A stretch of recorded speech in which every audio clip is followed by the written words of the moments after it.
2,000 years ago, the most powerful empire in history discovered a formula. A formula so effective that every government since has used some version of it. It had only two ingredients: bread and circuses. Rome, approximately 100 AD. The Siberia district, the poorest quarter of the greatest city on earth. Before dawn, the lines are already forming. Men, women, children with hollow cheeks and patched tunics, standing in the gray darkness outside the bakery. They are not here to buy bread. They cannot afford to buy bread. They are here because the state will give it to them. Inside the bakery, a 12-year-old boy named Lucius watches this line through the small window every single morning. One day he asks his father, a baker, flour on his arms, gray in his hair, a simple question. If these people have no money, how do they stay alive? His father's hands stop kneading the dough. First time all morning, he stares at the table. Then he says something his son will never forget. The state keeps them alive, so they do not die, and so they do not rebel. Lucius does not fully understand yet. Then the announcement comes.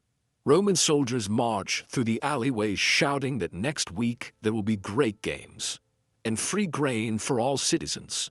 Lucius watches something remarkable happen. A man in the street, a laborer who yesterday argued bitterly about taxes, who complained about everything, is suddenly smiling, telling his neighbors that the emperor takes care of us. The boy studies this man carefully. His tunic is still ragged. His sandals are still worn through. His face is still thin from insufficient food. His house is still broken.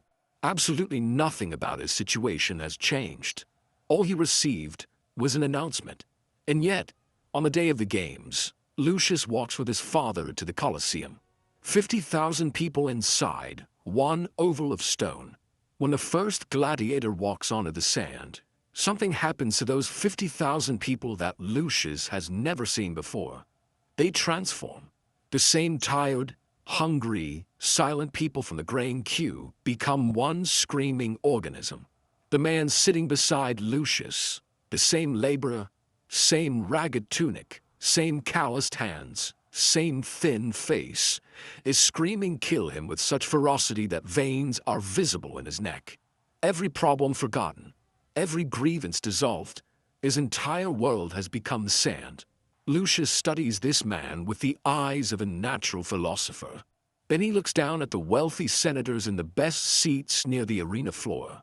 They are quiet, calm, watching, occasionally murmuring to each other. Below, the poor masses scream and eat bread.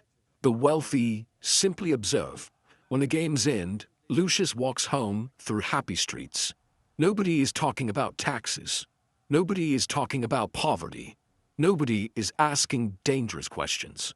The same people who were tired and resentful 3 days ago are now animated and laughing, arguing about which gladiator performed better.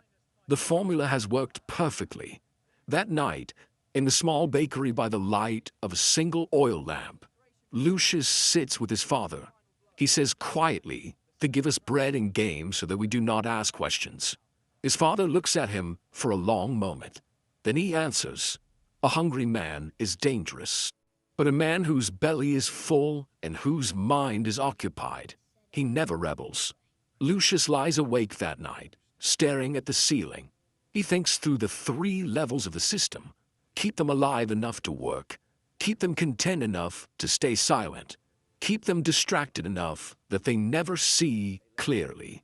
The Roman poet Juvenal named this formula around the same time. He called it Panem et Circenses, bread and circuses. He observed exactly what Lucius observed, that the Roman population had traded its political engagement for food and entertainment. The Roman state spent an enormous amount of money on this system. Free grain for approximately 200,000 citizens every month, 135 days of games per year. The Colosseum itself, capable of holding 80,000 people. This was not generosity. This was the most calculated political investment in human history.